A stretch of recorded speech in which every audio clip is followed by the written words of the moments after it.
Imagine standing in a high, silent mountain pass.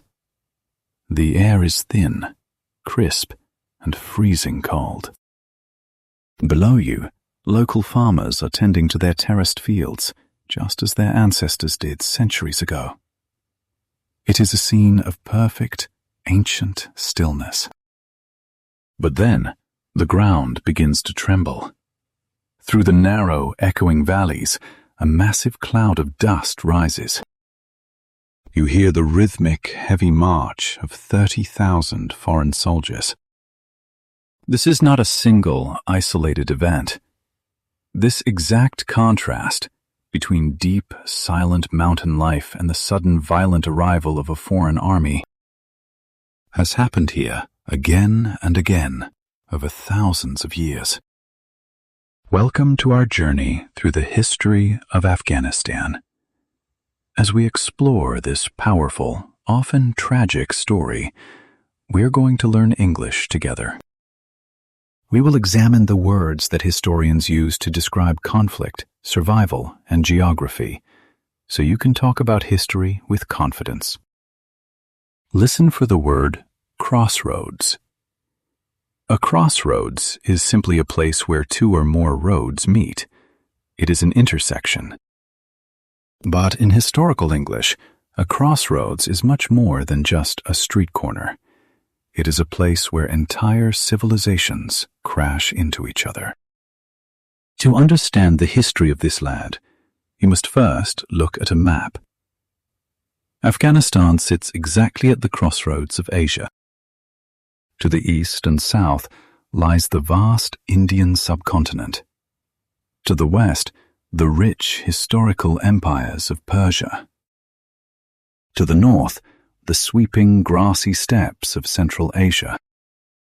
Because of this location, anyone who wanted to trade silk, spices, or gold had to pass through.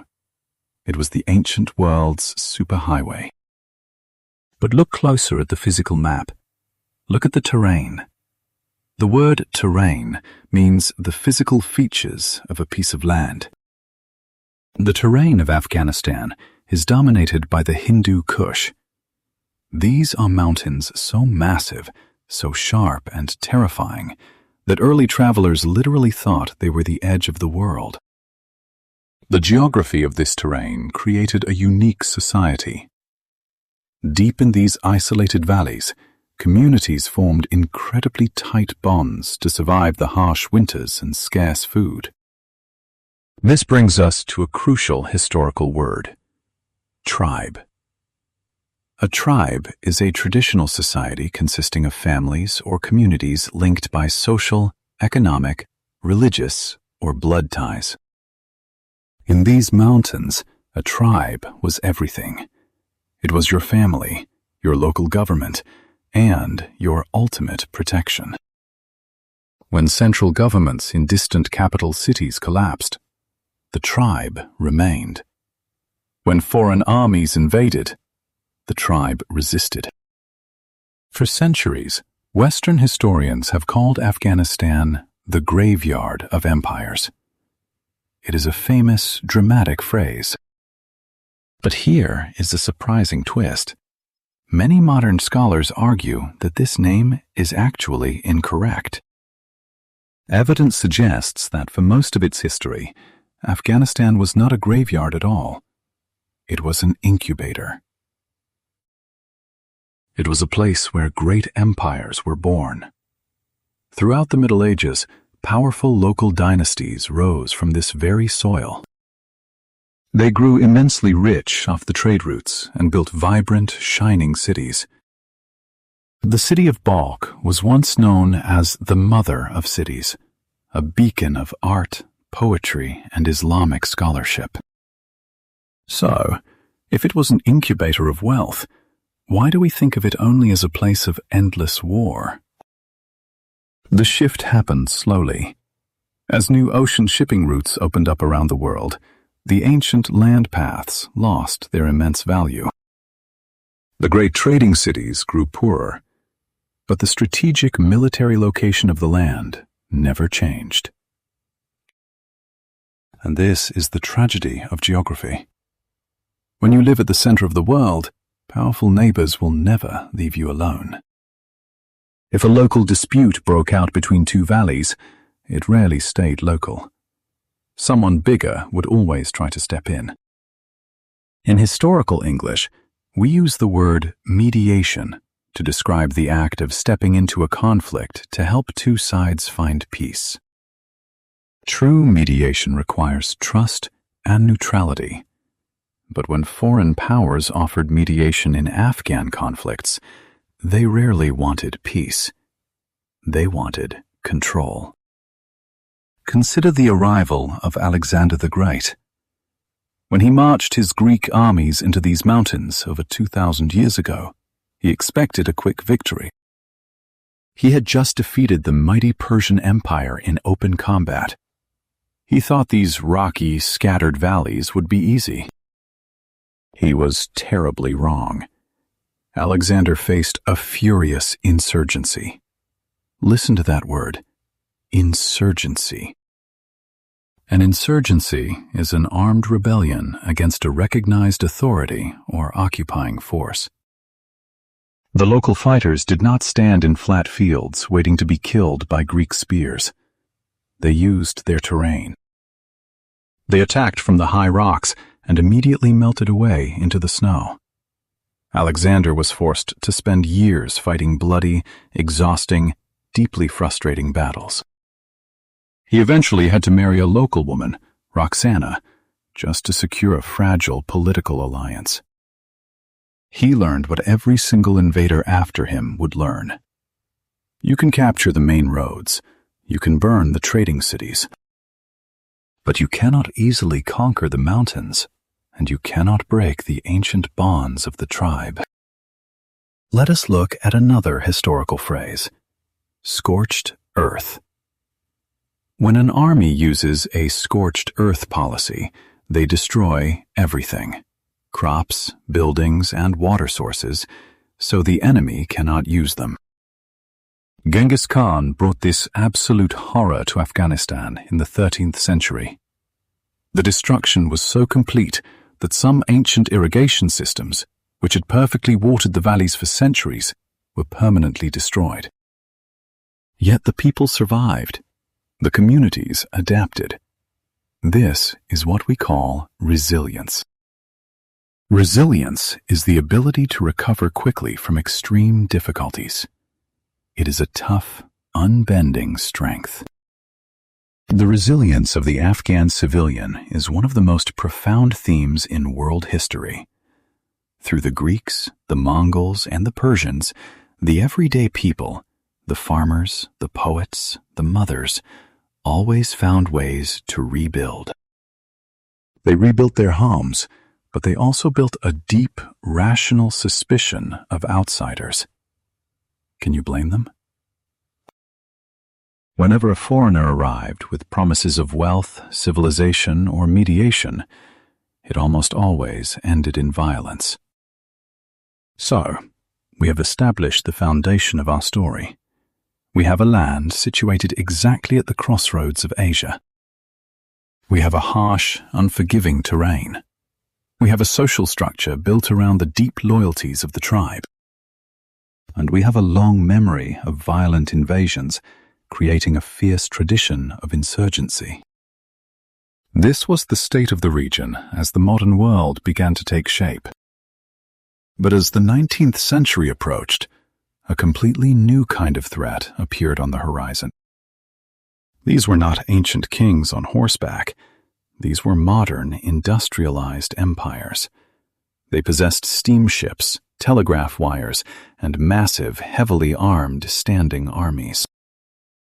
To the south, the British Empire was expanding its iron grip over India, swallowing up territory mile by mile. To the north, the vast Russian Empire was pushing its borders relentlessly southward across the ice and plains. Between these two massive, hungry empires lay one independent, mountainous territory, Afghanistan. The local rulers watched with growing dread as the empires drew closer. The civilians braced themselves, for another terrible storm. The ultimate game of strategy, espionage, and betrayal was about to begin. Who would make the first move? And how would the mountain tribes respond to the greatest military machines of the Victorian age? Two giant, invisible shadows slowly crept across the map of 19th century Asia. A collision was inevitable, and the ultimate prize, caught in the middle, was Afghanistan. Picture a solitary traveler in the 1830s, dressed in heavy local robes, sitting in a mud-brick caravanserai.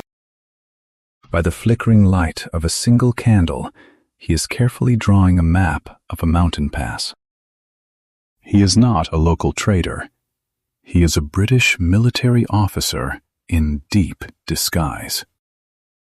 This brings us to our first historical concept for today. Listen for the word espionage. Espionage is the practice of spying or using spies to discover political and military secrets. In historical English, you might hear the phrase, a network of espionage. For decades, British and Russian agents played a dangerous, secretive contest of espionage across these mountains. A British officer named Arthur Connolly famously called it the Great Game. The Great Game was entirely driven by fear. The British Empire controlled India, which was the crown jewel of their immense wealth. They suffered from intense paranoia, an irrational, obsessive fear that the Russian Empire would march south through Afghanistan and steal India. To prevent this, the British wanted Afghanistan to serve as a buffer state. A buffer state is a neutral country situated between two larger, hostile powers. It acts like a physical shield to prevent a war. But the British grew impatient. They did not want to wait and see what Russia would do. In 1839, the British Empire made a fateful decision. They marched an army of the Indus, dragging heavy artillery through the blinding heat of the southern deserts, straight into Afghanistan. Their goal was simple: remove the independent Afghan leader and place a friendly puppet ruler on the throne. At first, the invasion looked like a complete success. The British captured the capital, Kabul. They felt so safe that they brought their wives, children, and servants. They built large houses, drank afternoon tea, and even played cricket in the dusty fields of Kabul. But this comfortable bubble was a deadly illusion. The British military commanders fundamentally misunderstood the local power structures. They believed that if they controlled the king in the capital, they controlled the whole country. They ignored the power of the local tribe networks that actually governed the mountains. Then, a strange and seemingly minor administrative shift happened. The British decided to save money. They stopped paying the traditional subsidies, the financial gifts, to the tribal leaders who guarded the crucial mountain passes. It was a fatal error. Almost overnight, the passes were blocked, supplies were cut off. A fierce, boiling insurgency began to rise around the city. By the winter of 1842, the situation in Kabul was desperate. The British commander was forced to negotiate a retreat. He was promised safe passage out of the country. What followed is one of the most chilling episodes in military history. Imagine leaving the gates of Kabul in the dead of winter. The snow is waist deep. The wind bites through heavy wool coats like a knife. The British column consisted of roughly 16,000 people, but only 4,000 were soldiers. The rest were Indian camp followers, servants, women, and children. As they entered the narrow, icy gorges of the Hindu Kush, the promised safe passage completely vanished. The retreating column was attacked relentlessly from the high rocks. Historians note that the combination of extreme, freezing weather, starvation, and constant ambushes completely annihilated the column. According to famous historical accounts, only a single European survivor, a military doctor named William Bryden, rode a completely exhausted horse into the British fort at Jalalabad. It was a total, shocking catastrophe. A global empire had been humbled by harsh terrain and a united, armed population. You might think this disaster would teach the empire a permanent lesson. You might think they would never return. But empires rarely accept humiliation. Nearly 40 years later, the British invaded again. This time, they fought the Second Anglo-Afghan War. They learned to be slightly more careful. Instead of trying to permanently occupy the violent mountains, they decided to change the geography itself. They used a diplomatic tool that causes conflict to this day. In 1893, a British diplomat named Mortimer Durand arrived to negotiate a border. He sat at a table with the Afghan emir, and with the stroke of a pen, he drew a line across the map. This boundary became known as the Durand Line. Here is a valuable English word: arbitrary.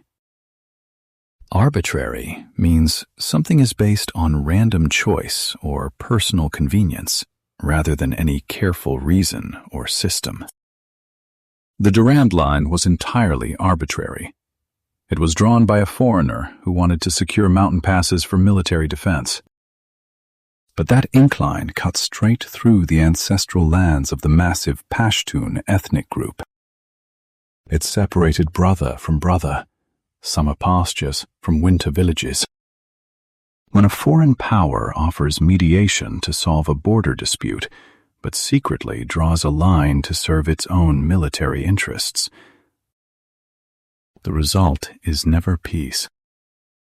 The Durand Line legally split the tribe networks in half. This single, arbitrary line created a permanent, bleeding wound in the region. It guaranteed that the border between Afghanistan and what is today Pakistan would remain chaotic, heavily armed, and deeply contested for the next century. So, by the dawn of the 20th century, Afghanistan had survived the Great Game. It had maintained its independence against the greatest empire on earth. The people had proven their incredible resilience. But a dangerous pattern was firmly set. The country was financially isolated, its borders were unnaturally divided, and its leaders knew that absolute ruthlessness was the only way to survive. For a brief, shining moment in the mid-20th century, it seemed like the violence was finally over. The cities modernized. Young women went to university in short skirts. Tourists drove cars through the ancient valleys, buying fruit from peaceful farmers. It looked like the start of a golden age. What changed? Why did this peaceful era suddenly collapse into a nightmare of endless war? And what happens when a new, modern superpower decides that the British made a mistake and that they can succeed where others failed? Picture a sunny afternoon in Kabul in the 1960s. The air smells of roasted meats and exhaust fumes from colorful, imported buses. Women in fashionable dresses walk alongside men in tailored suits. It feels like a peaceful, modernizing paradise. But just outside the city limits, a violent political storm is quietly gathering. In the mid-20th century, Afghanistan entered an era that historians often call its brief golden age. The brutal, devastating wars of the 19th century felt like a fading memory. Listen for the phrase, status quo. In English, the status quo simply means the existing state of affairs, the way things are right now. For decades, the status quo in Afghanistan was deep isolation and strict tradition. The king decided to gently push against this. He constructed paved highways that carved through the desert. He built modern hospitals and opened grand universities. In this era, foreign tourists, often young, adventurous backpackers traveling the famous hippie trail from Europe to India, passed peacefully through the country. They marveled at the terrifying, beautiful terrain. They sat in local tea houses, safely buying fresh fruit and handmade carpets in bustling markets. But there was a dangerous, hidden flaw in this golden era. The cities were leaping into the future, but the mountains were completely frozen in time. Think of a nation like a human body. If you only feed and exercise the head, but completely ignore the arms and legs, the body becomes terribly unbalanced. Eventually, the body will collapse. This was the exact tragedy of Afghan modernization. Almost all the foreign money, higher education, and modern development stayed trapped within a few major cities. Out in the vast, rugged countryside, millions of farmers and herders lived exactly as they had for 1,000 years. Out there were no paved roads, no electricity, and no new hospitals. The traditional tribe remained the absolute center of life. The tribe was the only source of survival, justice, and local law. This deep, ignored division created a massive gap in the society. In historical English, we call this polarization. Polarization happens when a group of people divides into two completely opposing, angry extremes. In the universities of Kabul, young students were reading radical political books. They studied Western capitalism and Soviet communism. They argued passionately in cafes, wanting to tear down the old traditions and build a modern utopia. Meanwhile, the rural leaders watched the cities with deep, growing suspicion. They viewed these new, foreign political ideas as a direct, toxic threat to their Islamic faith and ancient culture. In April 1978, a strange and shocking incident ignited this invisible powder keg. A prominent communist leader named Mir Akbar Khyber was murdered in the quiet streets of Kabul. To this day, historians debate exactly who ordered his assassination. But the political result was immediate, explosive, and catastrophic. Massive, angry protests erupted. Within a matter of days, radical military officers who were sympathetic to the communists made their move. The rumble of heavy tanks echoed through the capital. They violently overthrew the government, killing the president and his family inside the presidential palace. In historical English, this sudden, illegal, and violent seizure of power by a small group is called a coup d'état, or simply a coup. Try to remember this term, as it appears frequently in modern history. The new radical communist government, known as the PDPA, seized total control. They immediately tried to force the entire, deeply traditional country into the modern socialist age. They announced sweeping, aggressive reforms. They attempted to legally change ancient land ownership, marriage customs, and religious education overnight. They did not offer careful mediation. They did not sit down with rural leaders to slowly build trust. or explain their vision. Instead, they used absolute, brutal force. The secret police arrested, tortured, and executed thousands of traditional leaders, religious scholars, and intellectual rivals. They foolishly tried to break the ancient, unbreakable bonds of the local communities. You cannot force a mountain to move by shouting at it. The rural population reacted exactly as their ancestors had done against Alexander the Great and the British Empire. They picked up their old hunting rifles. A fierce, unyielding insurgency began to spread like a wildfire. From village to village, valley to valley. Listen for the word ideology. An ideology is a system of ideas and ideals, especially one that forms the basis of an economic or political theory. The communist government tried to forcefully inject a foreign ideology into a deeply traditional society. The society's immune system aggressively rejected it. The local fighters declared a holy war, or jihad, against the new atheist communist government. Entire military bases mutinied, and the countryside quickly slipped completely out of control. So, we have watched a peaceful, modernizing era crack in half.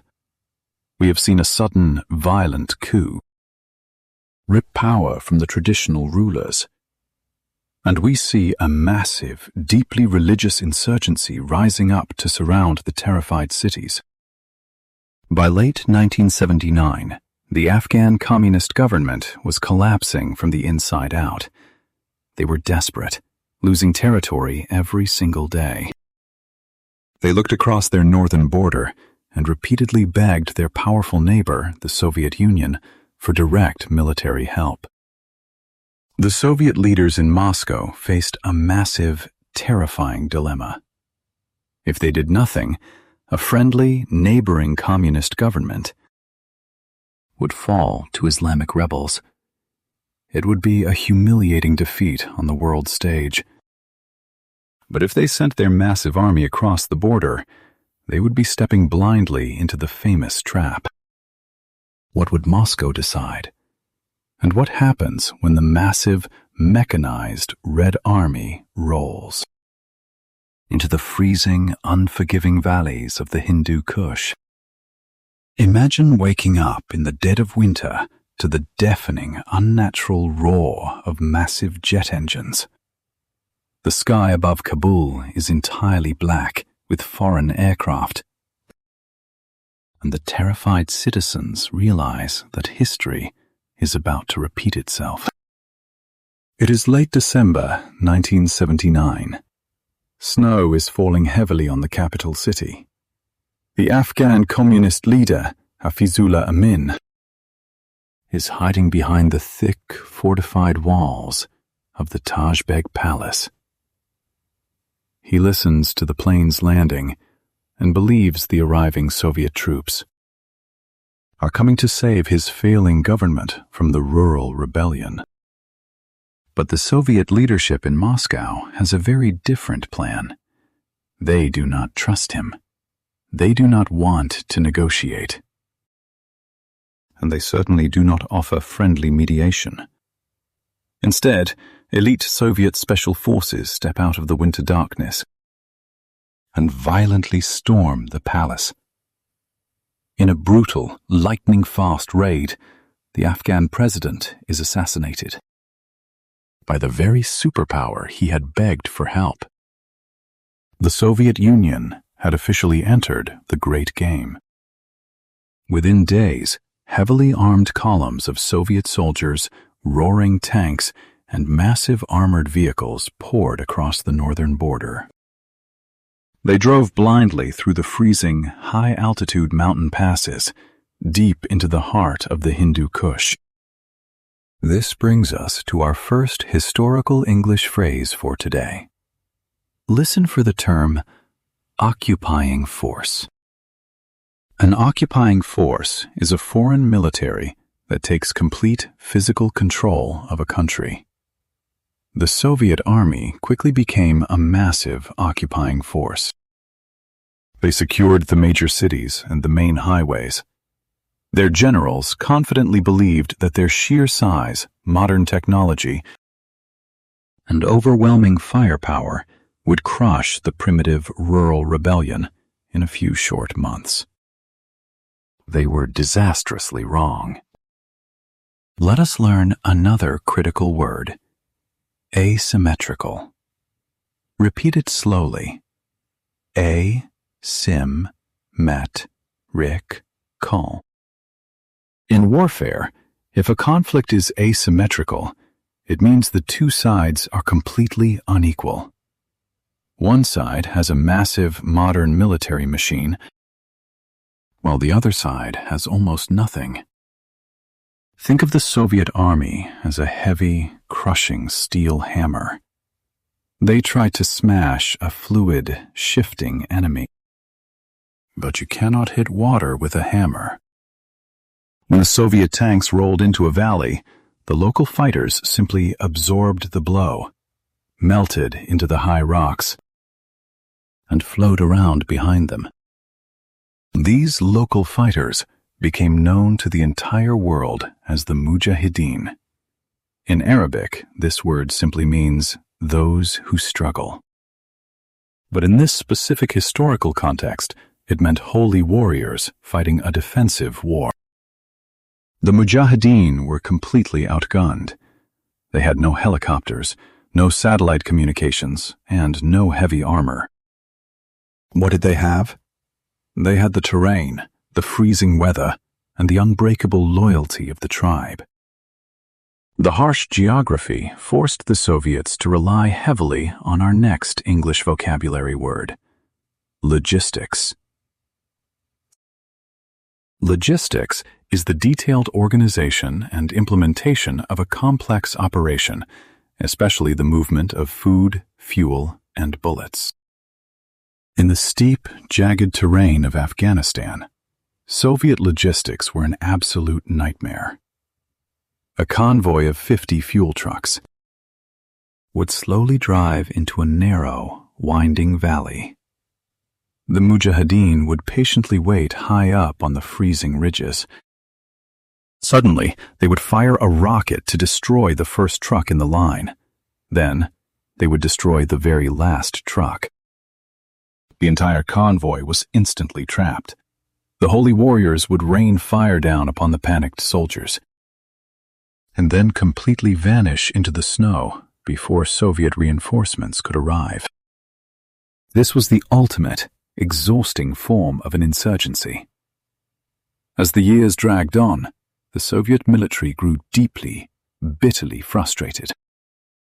They realized they could not win a ground war against an invisible enemy. So they changed their strategy to something far more terrible. They decided to use their absolute, terrifying control of the skies. Massive, heavily armored helicopter gunships swept across the ancient valleys. Because the Mujahideen hid among the local farmers, the Soviet commanders decided to punish the entire rural population. They bombed ancient mud brick villages into dust. They intentionally burned the wheat fields. They destroyed the ancient irrigation canals that brought water from the snowy peaks. This was an updated, mechanized version of scorched earth. The emotional and physical toll on the civilians was unimaginable. Millions of terrified mothers, fathers, and children were forced to pack whatever they could carry and flee their ancestral homes. They walked for weeks over freezing, landmine-filled mountain passes. This horrific violence created one of the largest refugee crises in modern human history. Millions of Afghans poured over the borders into massive, dusty tent camps in neighboring Pakistan and Iran. A single short line defines this era. The empire tried to kill the sea to catch the fish. But the resistance did not break. Driven by religious faith and a desperate need to survive, the insurgency only grew fiercer. The local communities proved their astonishing resilience once again. They learned to fight the helicopters, even with old, captured rifles. We have just watched a modern, mechanized empire roll blindly into a famous historical trap. We have seen elite soldiers assassinate a president, only to find themselves bleeding slowly in a war against ghost-like warriors. And we have witnessed the tragic flight of millions of innocent civilians. The Soviet Union thought they were fighting a small, localized rebellion in their own backyard. But the entire world was watching the smoke rise from the mountains. Across the globe, another massive superpower saw a perfect golden opportunity to strike back against their greatest enemy. The Cold War was about to violently heat up in the frozen passes of Asia. How would the United States secretly respond to this invasion? And what terrifying new weapon would be smuggled into the mountains to completely change the balance of this asymmetrical war? Picture a quiet, windowless room halfway across the world in Washington, D.C. Men in sharp suits sit around a large table, staring at grainy satellite photographs of burning Afghan valleys. They see a terrible human tragedy unfolding in the snow. But in the brutal calculus of global politics, they also see a perfect opportunity. It is the early 1980s, and the Cold War is freezing the globe in fear. The United States and the Soviet Union are locked in a massive existential struggle for absolute dominance. Both superpowers possess thousands of nuclear weapons. If they fight each other directly, the entire world will end in fire. So, they learn to fight in the shadows. Listen carefully for this term: proxy war. In historical English, a proxy war is a conflict where two powerful nations fight each other indirectly. They do not send their own soldiers to face one another. Instead, they use third parties, other groups, rebels, or smaller nations, to do the actual dying on the battlefield.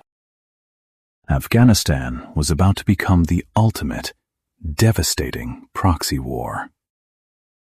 The United States government, working closely with allies like Saudi Arabia and Pakistan, decided to secretly support the Afghan resistance. They launched a massive intelligence program known as Operation Cyclone. The plan was devastatingly simple: flood the mountains with money and weapons, and let the local fighters bleed the Soviet army dry. Listen for this word: covert. A covert operation is one that is completely hidden, secret, and officially denied by the government running it. The American support was deeply covert at first. The weapons were purchased secretly from foreign countries and shipped to port cities in Pakistan. From there, the logistics relied entirely on the ancient ways of the mountains. Intelligence officers handed the weapons to local smuggling networks.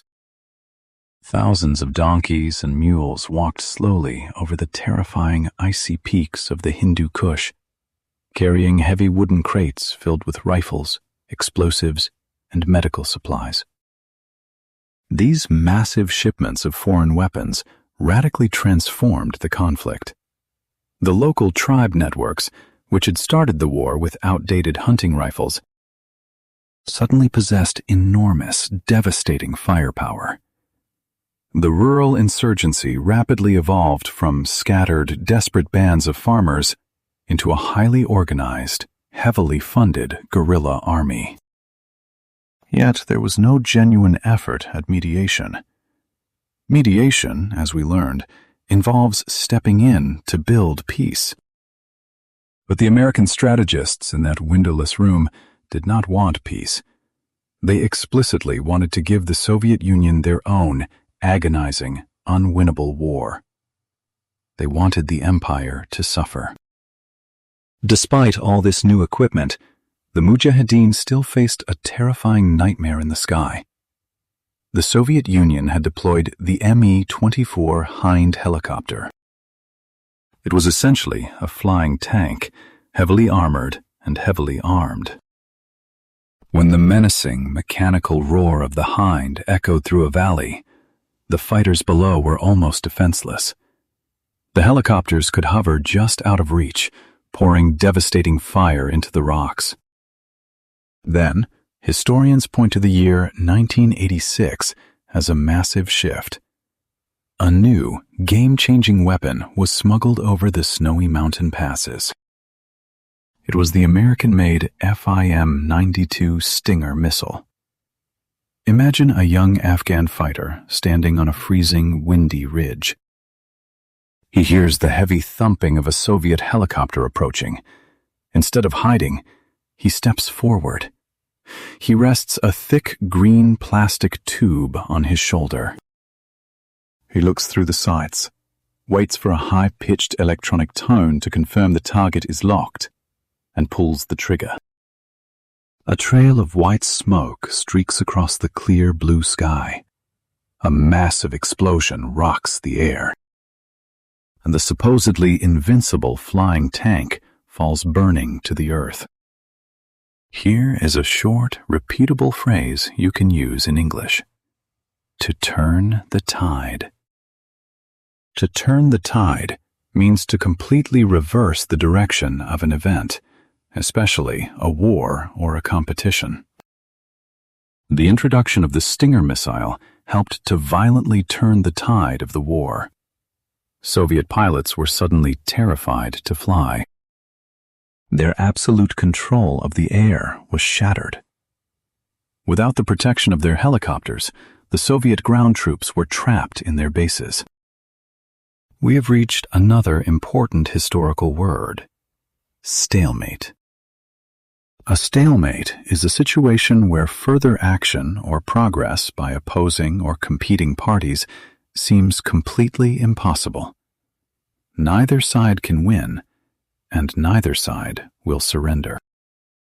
By the late 1980s, the Soviet Union was locked in a bloody, exhausting stalemate. The war was draining billions of rubles from their fragile economy. Thousands of young Russian soldiers were returning home in zinc coffins. The Soviet public, suffering from food shortages and economic collapse at home, grew angry and disillusioned with the endless, pointless war in the mountains. The empire could no longer sustain the bleeding. In 1988, diplomatic agreements known as the Geneva Accords were signed. The Soviet Union officially agreed to pack up its massive military machine and leave. On February 15, 1989, a famous historical moment occurred. The Soviet commander, General Boris Gromov, walked slowly on foot across the metal bridge connecting Afghanistan to the Soviet Union. He was the very last Soviet soldier to leave the country. He did not look back. The Mujahideen had done the impossible. An alliance of local fighters, bound by deep religious faith and the strength of the tribe, had humiliated one of the greatest military superpowers in human history. They had survived a brutal occupying force and won a legendary victory. But victory in a proxy war is a highly dangerous illusion. We have just watched billions of dollars and millions of weapons pour into a completely fractured, heavily traumatized country. We have seen a mighty empire walk away, leaving behind ruined cities, burned fields, and millions of displaced refugees. The common enemy was gone. The great unifying force of the Holy War was suddenly over. What happens to an insurgency when the target of their anger disappears? What happens when dozens of powerful, heavily armed local commanders realize that the capital city is completely empty? And the throne is waiting for a new king. The last Soviet tank rolled out of Afghanistan, and a strange, heavy silence fell over the mountains. The foreign occupying force was finally gone, but the true nightmare had not even begun. Picture the capital city of Kabul in the early 1990s. For 10 years, while the countryside burned in a brutal war, Kabul had remained relatively safe. It was a heavily defended fortress for the Soviet-backed government. But in 1992, the Soviet Union itself collapsed back in Moscow. The money, fuel, and food flowing into Kabul instantly stopped. Without foreign support, the local communist government completely crumbled. The gates of the capital were finally wide open. Down from the mountains came the victorious holy warriors. The commanders of the massive, heavily armed insurgency marched into the city. The citizens of Kabul lined the streets, cheering for the men they believed were their national heroes. They threw flowers and wept with joy, believing the decades of war were finally over. But a terrifying biological truth applies to nations as well. If a body loses its brain and central nervous system, the limbs no longer work together. They flail wildly. They begin to attack the body itself. This brings us to a crucial English phrase: power vacuum. A vacuum is an empty space with absolutely nothing inside. In politics, a power vacuum occurs when a government completely collapses, leaving no recognized authority in charge. When the common enemy disappeared, a massive power vacuum opened in the center of the country. And political power, much like rushing water, always violently floods into an empty space. The victorious commanders looked at the empty presidential palace, and then they looked at each other. They did not sit down at a table to negotiate. International powers, who had just spent billions of dollars funding the proxy war, simply packed up and went home. There was absolutely no foreign or domestic mediation to help them share the power. Mediation requires a genuine desire for peace. But these men only desired absolute control. So they turned their massive arsenals of American and Soviet weapons against one another. Listen for the word faction. A faction is a small, organized dissenting group within a larger one, often fighting for its own selfish interests. The great unified resistance immediately shattered into dozens of rival factions. These factions were often bitterly divided along the ancient historical lines of geography and the tribe. Suddenly, the heroes of the Holy War transformed into our next English vocabulary word: warlords. A warlord is a local military commander who has aggressive individual control over a region, completely ignoring any national law or government. The civil war that followed in the 1990s was arguably the darkest, most tragic chapter in modern Afghan history. The warlords divided the beautiful, ancient city of Kabul into brutal, heavily armed sectors. They placed heavy artillery, massive, long-range guns, and rocket launchers on the high, snowy mountains surrounding the city. Then, they began to fire blindly down into the crowded civilian neighborhoods. The destruction was absolute. Neighborhoods that had survived the Soviet invasion completely untouched were reduced to gray, pulverized rubble in a matter of weeks. The sky above Kabul was constantly filled with the terrifying, ear-splitting scream of incoming rockets. Historians debate the exact numbers, but evidence suggests tens of thousands of innocent civilians were killed in the crossfire. Mothers could not walk across the street to buy bread without the terrifying risk of sniper fire. The famous national museums were looted. The universities were destroyed. The hospitals overflowed with the innocent victims of a senseless, greedy war. Here is a short, repeatable phrase to describe this horrific chaos. A state of anarchy. Anarchy is a condition of a society without a government or law.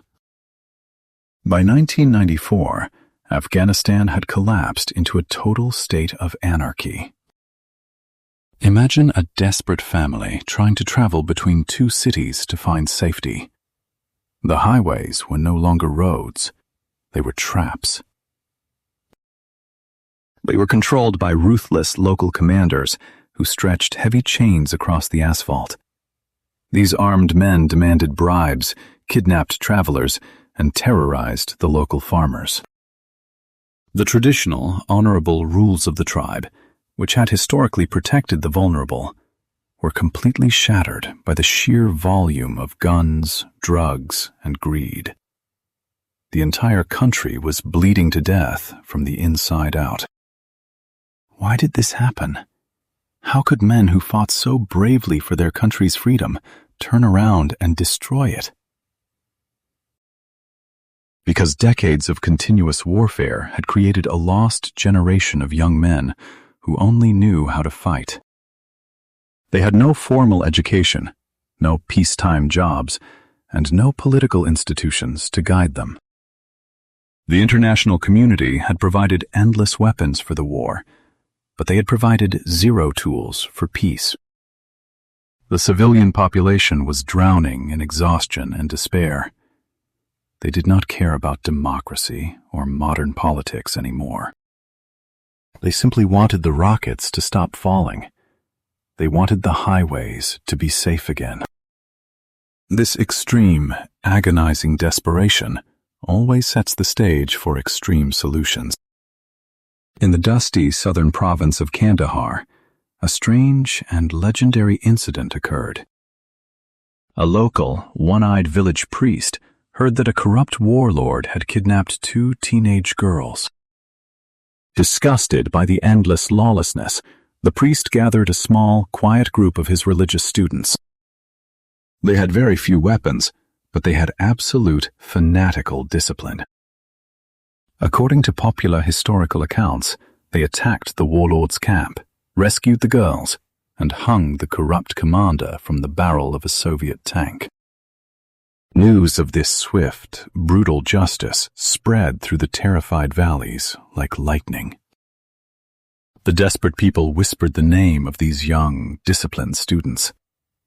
In the local Pashto language, the word for students is Taliban. Who was this mysterious, one-eyed priest?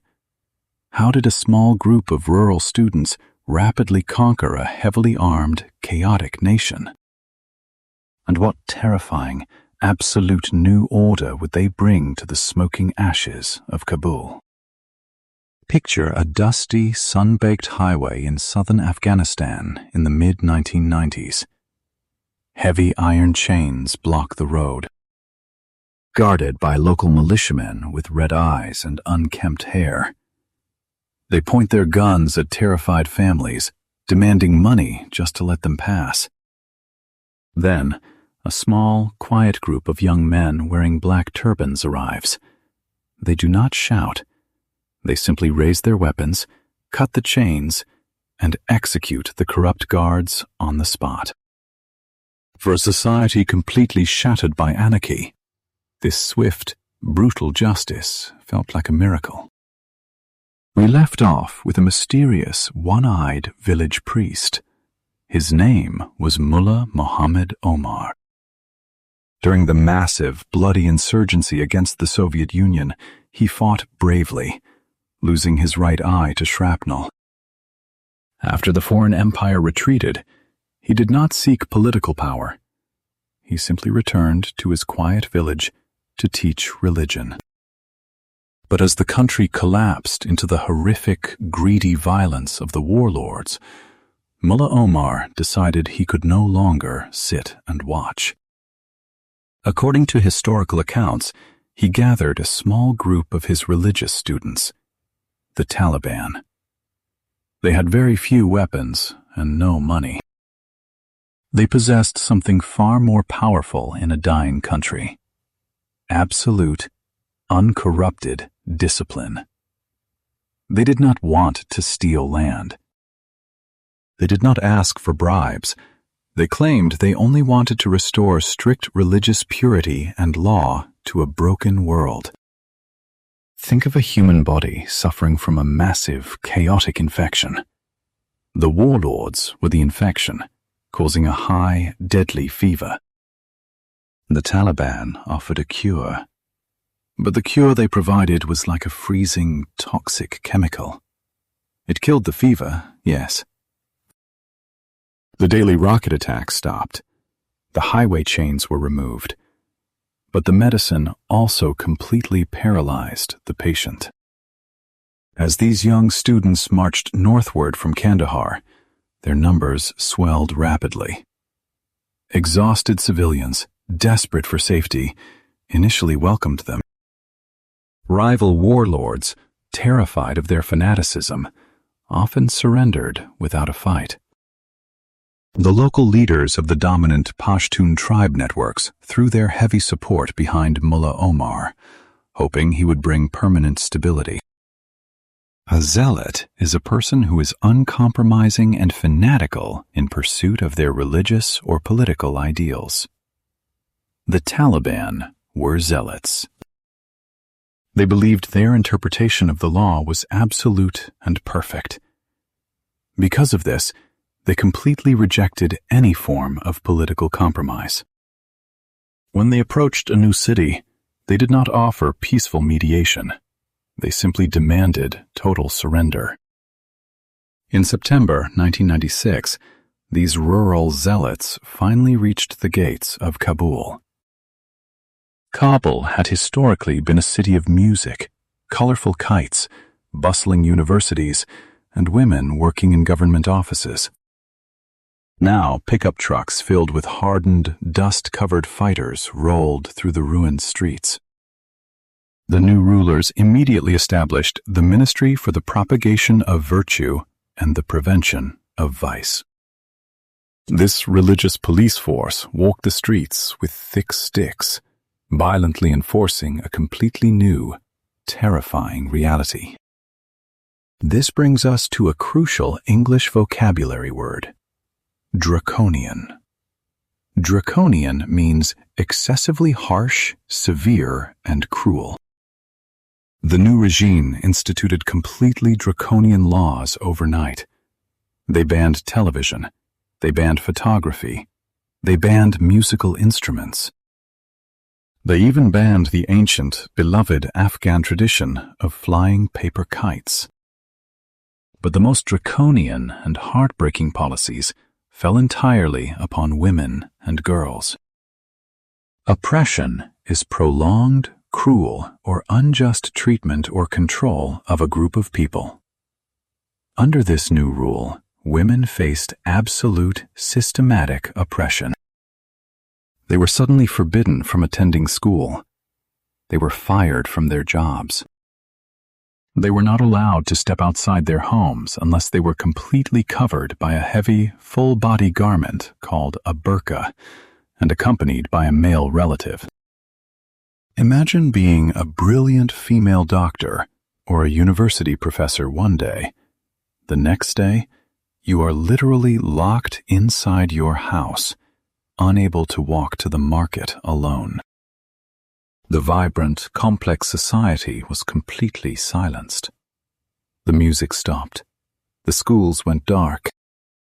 The physical safety of the highways had returned, but the country had become a massive, silent prison. Most of the outside world watched this severe oppression with deep disgust, but they largely ignored it. Western empires had grown tired of the great game. The proxy war against the Soviets was over, and the international community wanted nothing more to do with the graveyard of empires. They officially abandoned Afghanistan to its dark, isolated fate. But isolation is a very dangerous illusion in a modern, connected world. Listen for the word sanctuary. A sanctuary is a place of refuge or a completely safe hiding place. Because the Taliban controlled the entire country and hated the Western world, they offered a secure, protected sanctuary to other extremist groups. In 1996, a wealthy, radical militant from Saudi Arabia arrived in the snowy mountains. His name was Osama bin Laden. He had vast amounts of money and global ambitions. He brought his organization, Al-Qaeda, to the safe sanctuary of Afghanistan. The Taliban leadership welcomed him. Under the ancient, strict codes of tribal hospitality, a guest must be protected at all costs. They allowed Al-Qaeda to build secret, heavily guarded training camps in the remote, jagged valleys. From these hidden camps, Osama bin Laden began to plot a global holy war. He used the massive, isolated mountains of the Hindu Kush to train fighters from all over the world. We have watched an exhausted country trade chaotic freedom for absolute, silent control. We have learned how draconian laws crushed the rights of millions. And we have seen how the ancient tradition of tribal sanctuary created a perfect hiding place for a new, global threat. The world thought it could simply ignore the broken, bleeding nation at the crossroads of Asia. They thought the mountains were too far away to matter anymore. A single, horrifying morning in September was about to prove them all wrong. What happens when the ultimate terror plot, planned in the freezing caves of Afghanistan, successfully strikes the heart of the world's most powerful empire? And how will the American superpower respond to the worst attack on its soil in history? Picture a crisp, completely cloudless Tuesday morning in September 2001. In the dusty streets of Kabul, the day begins with the usual heavy silence of strict Taliban rule. But halfway across the world, the morning sky over New York City is about to tear open. When a deadly infection grows quietly in an isolated, ignored part of the human body, it rarely stays there forever. Eventually, it enters the bloodstream. The ancient tradition of sanctuary in the mountains had provided a perfect incubator for a global threat. On September 11, 2001, the terrible ideology incubated in those remote valleys suddenly struck the financial and military heart of the United States. The world watched in absolute shock as the World Trade Center towers fell. In a matter of hours, the geopolitical map of the world completely changed. The American public was devastated, terrified, and intensely angry. The United States government immediately looked toward the mountains of the Hindu Kush. President George W. Bush issued a direct, unyielding message to the Taliban leadership in Kabul. An ultimatum is a final demand or statement of terms, the rejection of which will result in retaliation or a complete breakdown in relations. The American ultimatum was absolutely clear. Hand over Osama bin Laden and completely shut down the terrorist training camps, or share their fate. This moment reveals a massive, fatal collision of cultures. Mullah Omar, the reclusive leader of the Taliban, completely refused the American ultimatum. Why? To understand his refusal, you must understand the ancient, unbreakable laws of the tribe. In the strict Pashtun tribal code, there is a concept known as Nanawatai, or sanctuary. If a guest asks for your protection, you must defend them with your own life, even if that guest is your enemy, and certainly if that guest is your friend. The Taliban offered a deeply flawed attempt at mediation. They told Americans they would try bin Laden in an Islamic court if provided legal evidence. But true mediation is impossible when one side is grieving a massive, unprecedented attack. The United States did not want a slow, religious trial. They did not want to negotiate. They wanted absolute, immediate justice. The American military machine prepared for war. But here is the surprising, accidental twist. The United States did not immediately send a massive, overwhelming army of 100,000 soldiers. They remembered the Soviet disaster. They knew the graveyard of empires had swallowed heavy tank divisions whole.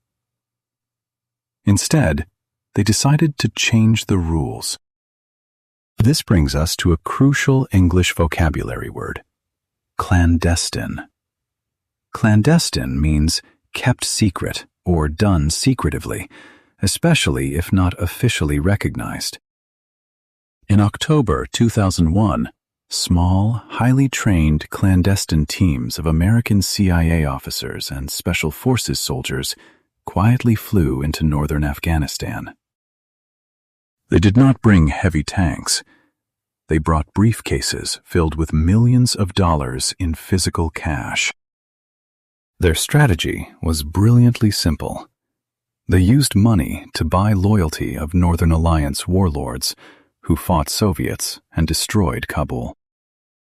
Americans provided cash, advanced satellite communications, and the ultimate weapon: immense, precise air power. What happened next was one of the most surreal and astonishing military campaigns in modern history. Imagine an Afghan warlord riding a small, tough mountain horse across a frozen plain. Riding beside him, a modern American soldier with a long beard, wearing local robes over his high-tech body armor. The American soldier holds a heavy laser targeting device. He points the laser at a Taliban tank on a distant ridge. Minutes later, a massive American B-52 bomber drops a precision-guided bomb. The entire ridge vanishes in a blinding explosion. It was a staggering collision of centuries. 19th century cavalry charges supported by 21st century space-age technology. Against this terrifying, invisible fire from the sky, the Taliban could not stand. They had no defense against precision air power. Here is a phrase for total, panicked defeat: to be routed. The Taliban were completely routed. In weeks, the strict, terrifying regime collapsed. Religious police vanished. Northern Alliance, backed by American air power, rolled triumphantly into Kabul. Women carefully took off their heavy burqas. Music cautiously returned. Men shaved long beards forced by religious police. The world watched on television and celebrated. The war seemed incredibly fast, efficient, and completely successful. The American government believed they had won an absolute victory. But this feeling of complete victory brings us to hubris. Hubris is a Greek word that means excessive pride, dangerous overconfidence, and a total loss of contact with reality. The American planners suffered from massive hubris. They believed the Taliban were destroyed forever and the cycle of violence broken. But history tells us that you cannot kill a shadow with a bomb. Surviving Taliban fighters did not surrender. They dropped their weapons, shaved their beards, and melted quietly back into their home villages. Thousands slipped across the arbitrary, invisible Durand Line into safe, mountainous tribal areas of Pakistan. The core leadership survived. They sat in the dark, patiently waiting. They knew Americans would make a mistake. They began to prepare a new, terrifyingly patient insurgency. Meanwhile, back in Kabul, the international community rushed in to build a brand new, democratic government. But the foundation of this new house was built on deeply toxic soil. To secure the capital, Americans handed immense political power and massive money back to the warlords. What happens when you try to build a modern democracy by giving absolute power to men who destroyed the country? And how long will it take for the rural civilians to realize that the foreign liberators might just be another occupying force? The sky over Kabul in 2004 was lit with beautiful fireworks, celebrating a new democratic constitution. But far away, in the dark, freezing valleys of the south, a very different kind of fire was quietly being lit. The international community arrived in Afghanistan with absolute confidence and billions of dollars, building massive embassies. Ancient, dusty streets of the capital were suddenly flooded with expensive armored vehicles driven by foreign diplomats, military contractors, and aid workers. For a brief, shining moment, the world believed they had successfully engineered a modern democracy at the crossroads of Asia. Millions of girls bravely returned to classrooms, their voices filling the air with a cautious, beautiful hope. Music played loudly in the markets. The brutal shadow of the Taliban seemed like a fading nightmare. But this beautiful, optimistic picture contained a fatal, rotting flaw. We must look at how systems work, much like the human body. If you attempt to heal a deep wound by simply placing a clean bandage over an active infection, the body will eventually become violently sick. The Americans had defeated the Taliban by giving immense political power, weapons, and mountains of physical cash to local warlords. To keep the country stable, the international community allowed these same warlords to take high government positions. They became provincial governors, powerful ministers, and local police chiefs. This brings us to endemic. Endemic describes a disease or bad condition regularly found among a particular group of people or in a certain area. In the new, internationally backed Afghan government, corruption quickly became completely endemic. Here is a useful English phrase for political greed: to line one's pockets, meaning make money dishonestly or illegally. While foreign politicians gave grand speeches about human rights and democracy, many local officials lined their pockets with aid money. Money originally meant for schools, hospitals, and paved roads. Imagine a poor rural farmer in Helmand province. He has a dispute over his ancestral land. He goes to the new government-appointed judge for fair mediation. But the judge, appointed by a corrupt local warlord, demands a heavy, illegal payment just to hear the case. Listen for the word bribe. A bribe is a sum of money or something valuable given secretly and illegally to influence a person in a position of trust. If the farmer cannot pay the massive bribe, he loses his family's land. He feels completely robbed by the very government that claims to protect him. This leads to our next English word: disenfranchised. If someone is disenfranchised, they have had their rights, power, or privileges completely stripped away, making them feel powerless, angry, and ignored by society. Millions of rural citizens felt deeply, bitterly disenfranchised by the corrupt, wealthy officials sitting behind concrete walls in Kabul. So, where did the desperate, angry farmer go for justice? He looked back into the shadows. The surviving Taliban fighters, who had been patiently hiding in the remote mountains and across the border in Pakistan, saw this massive rural anger. They understood the ancient power of the tribe much better than the foreign generals did. The Taliban began to secretly set up shadow courts in the rural villages.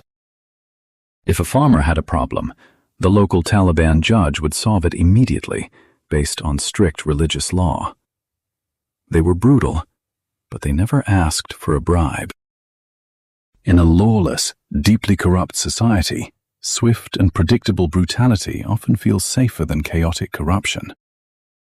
The Taliban did not need a majority of the population to love them.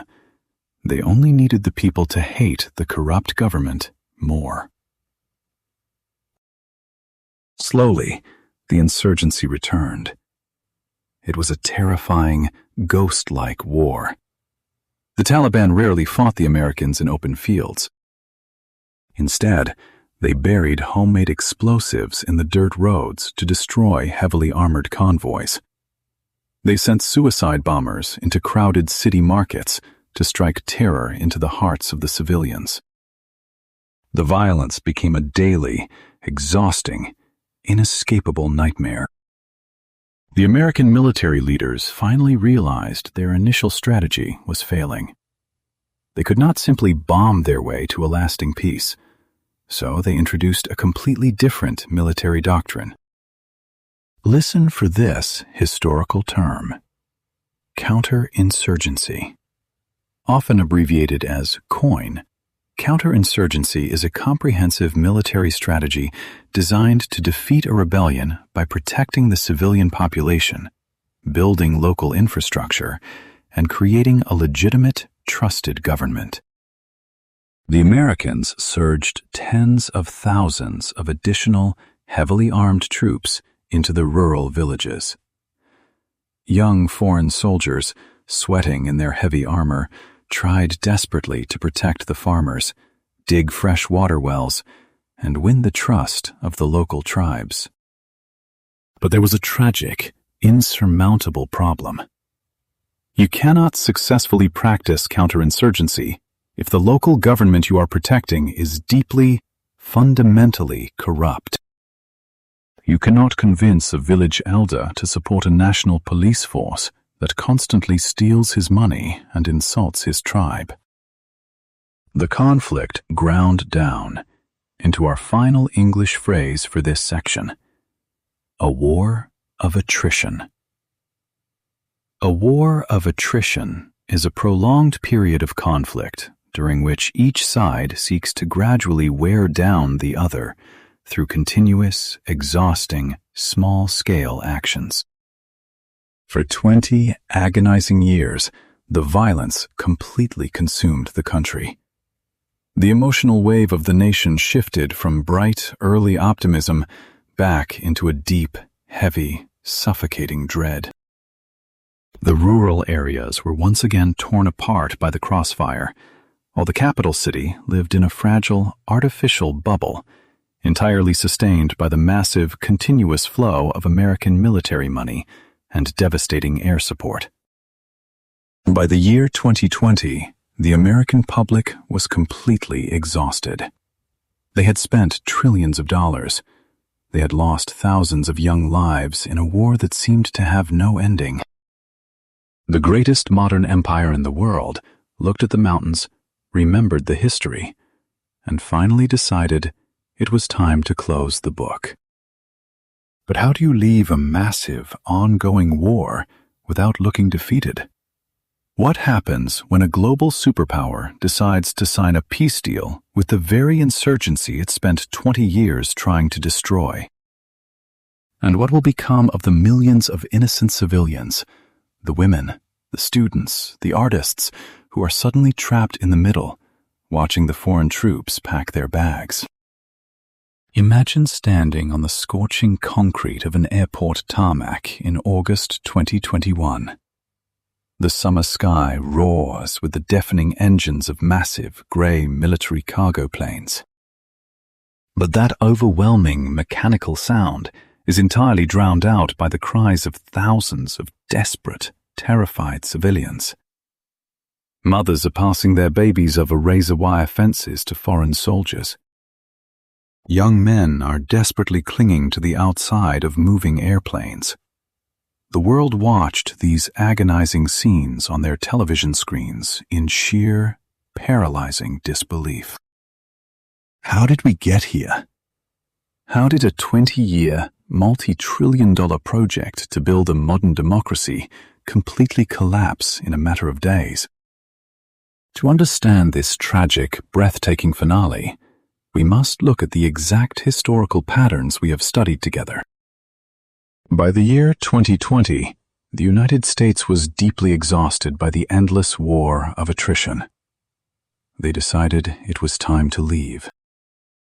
American diplomats sat down in the wealthy, quiet city of Doha to negotiate a peace agreement directly with the leaders of the Taliban. But this brings us back to a core concept we discussed earlier: mediation. True mediation requires bringing all conflicting sides to the table to build a balanced, lasting peace. However, the American diplomats completely excluded the internationally backed Afghan government from these critical negotiations. The United States simply wanted to secure its own safe exit. When you negotiate the fate of a country without including its own government, you completely destroy its legitimacy. Listen for this essential English idiom: the writing on the wall. If you see the writing on the wall, it means you recognize clear, undeniable signs that a disaster or a major failure is about to happen. When the United States signed the agreement and announced a firm, rapid timeline to withdraw all its military forces and crucial air support, the local Afghan commanders saw the writing on the wall. The American-backed government in Kabul was suddenly exposed. It was like a massive, beautifully painted building constructed entirely on sand. Because corruption was so endemic, the Afghan National Army was a hollow shell. For years, corrupt officials had stolen the soldiers' salaries, their food, and their ammunition. You cannot force a starving, unpaid soldier to fight for a government that constantly steals from him. So, history repeated itself one final time. As the foreign troops packed their equipment and flew away, the massive, patient insurgency simply walked out of the shadows. The Taliban did not need to fight massive, bloody battles to retake the country.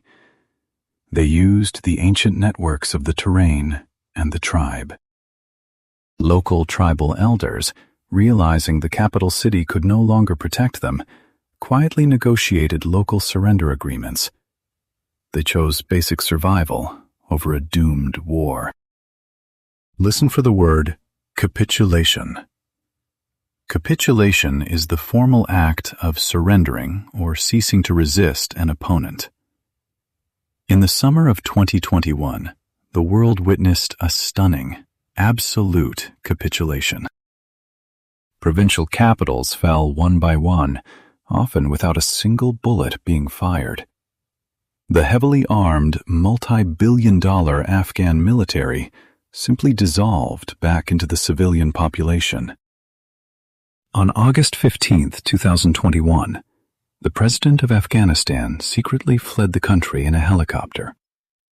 The power vacuum opened for only a few hours before the Taliban fighters, carrying American-made rifles and driving captured armored vehicles, walked directly into the empty presidential palace. The 20-year experiment was over. The artificial bubble had burst. The strict religious emirate was restored, and millions of women, students, and artists watched in silent horror as the dark curtain of extreme, draconian rules fell over their lives once again. This is the ultimate tragedy of the crossroads. For more than 2,000 years, from Alexander the Great to the British, the Soviets, and the Americans, massive empires have marched into these beautiful, jagged mountains. They always arrive with immense arrogance, believing their money, their technology, and their ideology will tame the harsh terrain. They always try to manipulate the ancient, unbreakable bonds of the tribe for their own greedy interests. And every single time, they are eventually bled completely dry by a fierce, rural insurgency. They eventually pack their bags, walk back across the borders, and leave the local civilians entirely alone to survive in the ashes of the empire's hubris. But as we conclude our deep journey into historical English, I want to leave you with one final, vital concept. It is easy to look at this land and see only a graveyard of empires. It is easy to look at the endless cycles of war, the failed mediation, and the crushing oppression, and feel nothing but despair. But that completely ignores the true beating heart of the story. Listen for the phrase, the human spirit. The human spirit refers to the essential, unbreakable will of people to survive, to love, to learn, and to rebuild. Even in the absolute darkest of times. The story of Afghanistan is not actually about the foreign empires that passed through. It is about the civilians who stayed.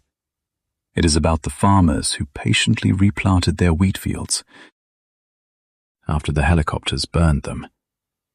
It is about the mothers who secretly taught their daughters to read in hidden underground classrooms. It is about the poets who continued to write beautiful verses while the rockets fell on Kabul.